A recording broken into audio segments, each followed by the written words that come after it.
Ladies and gentlemen of the jury, when you have entered this courtroom, you have accepted a responsibility older than our legal system itself, to protect our community through fair judgment.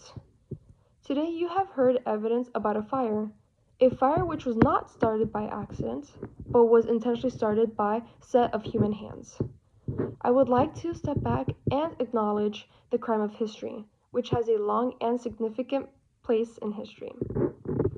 Arson is one of the most earliest criminal offenses to have been recognized by recorded law.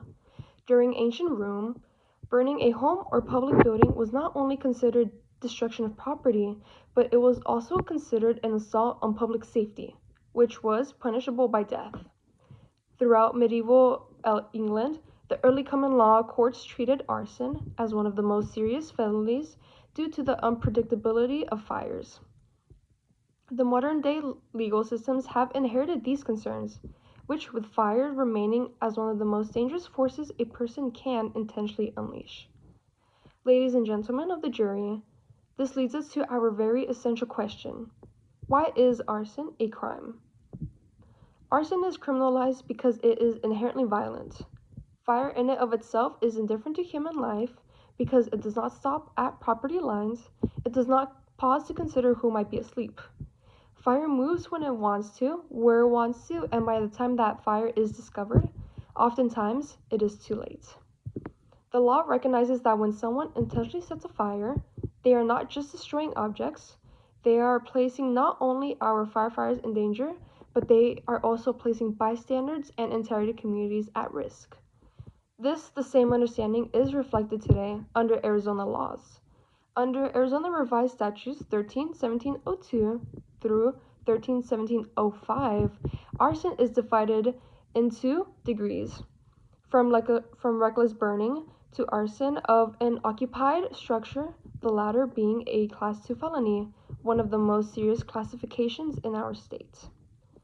Every year in the United States, arson causes billions of dollars worth of damage. The National Fire Protection Association similarly reports that intentionally set structure fires are among some of the most deadliest and most destructive types of fires in the United States. It can lead to injuries, lifelong traumas, and so far more often death. Our first responders, firefighters, and EMS, men and women, have sworn to protect us and face some of their greatest dangers just battling these intentionally set fires. This brings us to the final point, the appropriate punishment for arson. Punishment is not about vengeance, it is about justice.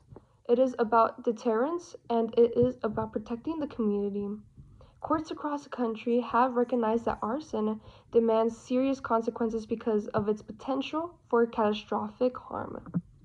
Depending on these circumstances, such as weather, the people who were present, whether first responders were placed at risk, and the extent of the damage caused by the fire, punishments can include lengthy prison sentences, restitution, probation conditions, and mandatory counseling or treatments. Here in Arizona, the law reflects that principle clearly. Arson of occupied structure, ARS 13-1704, carries a potential present sentencing of years because of the risk of human life. Arson of structure or property, ARS 13-1703, is a felony acknowledging that even unoccupied structures pose significant danger. Reckless burning, ARS 13-1702, is a demeanor or can be a felony depending on circumstances, because even careless handling of fire can lead to tragedy. These punishments are severe for several purposes. First, they hold the offender accountable for the harm caused not only to property, but to public safety. Secondly, they also send a clear message that intentionally setting a fire will not be tolerated in a civilized society. Thirdly, this ensures that any individual who has demonstrated a dangerous disregard for doing so will not do it again. Ladies and gentlemen, when we are talking about arson, we are not only just talking about a fire. We are also talking about an act that in history, common sense, and the law have all recognized as profoundly dangerous. We are talking about a choice, one that risks lives, shatters security, and violates the most basic expectations of safety in our communities. Your role is to uphold the law that protects us from the danger, the facts that you have heard, the testimonies that you have evaluated, and the law that you have sworn to apply, all leads to one conclusion.